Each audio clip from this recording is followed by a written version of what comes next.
Okay, so South Africa and Philippines have been doing really well at Miss Universe lately. Obviously, last year's winner was Philippines, the year before that was South Africa, and last year Philippines and South Africa were in the top two.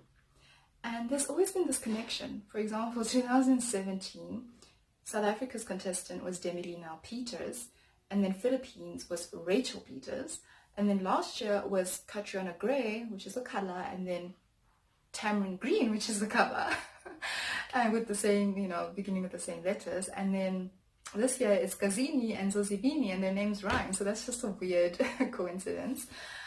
So this is just comparing the two, and it's not comparing them in a bad way. It's just fun. And obviously these are pageants, so contestants are being compared and are being scored, and the scores are compared to each other, and the highest scoring person wins. So it's not meant to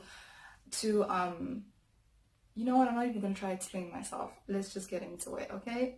So let's start with Zozibini Tunzi. She's 26 years old. She's a PR student. She's from South Africa. She's from the Eastern Cape, which is a region, for people who don't know. It's one of the poorer regions of South Africa, but it's produced amazing people. Nelson Mandela's from there. We've had another president called Thabo Mbeki who's from there. And then she's from there as well. And she's such a great speaker.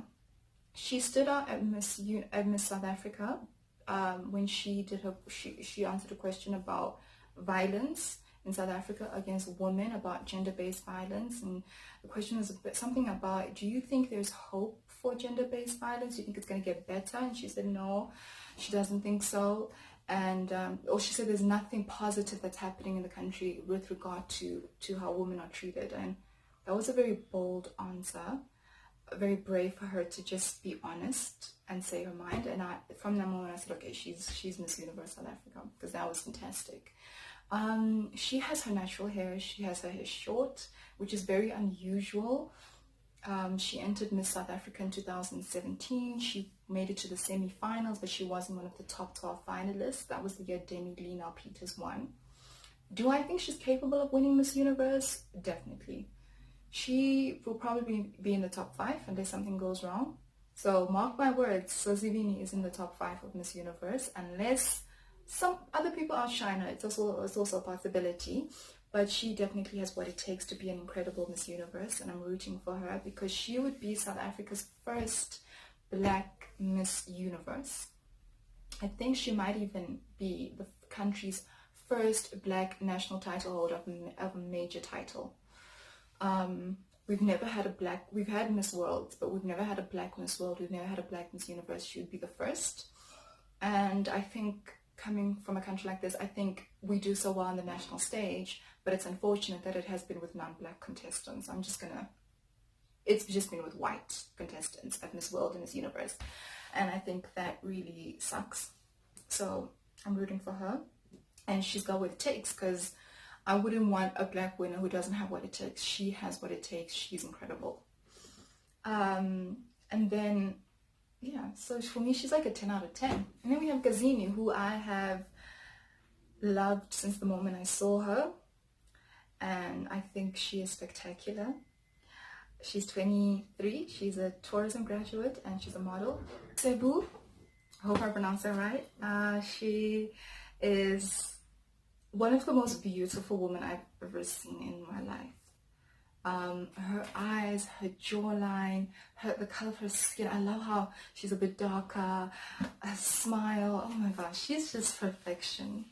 And I was so disappointed when Miss Universe, when they revealed that they're hosting in Atlanta. I was secretly hoping it would be in South Africa because I wanted to go. I've never been to an international pageant.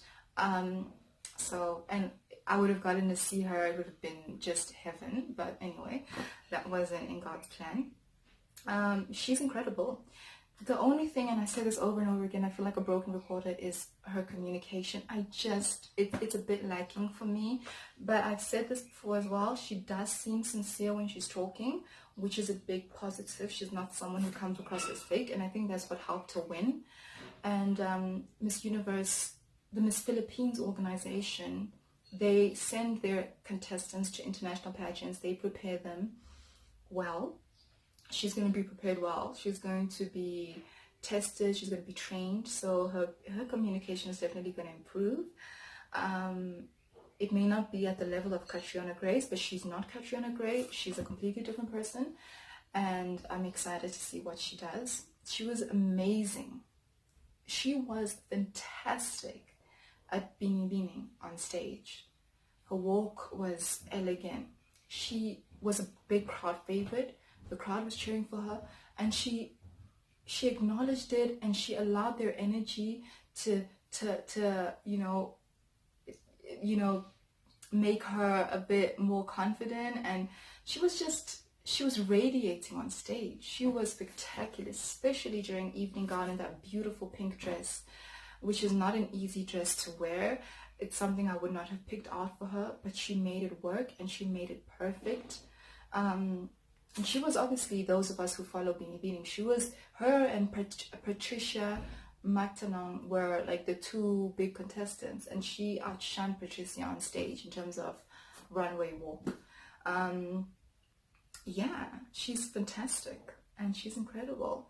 So comparing her and Zozibini, I love them both, but Zozibini edges out a little bit because maybe I'm favoring her because she's from South Africa, but honestly, I think because her communication skills are slightly better, a lot better,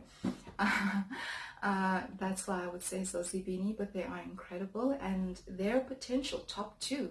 You could have another top two again of Philippines and South Africa. So let me know what you guys think, and who are your favorites for Miss Universe, and who do you prefer between Zozibini and Kazini?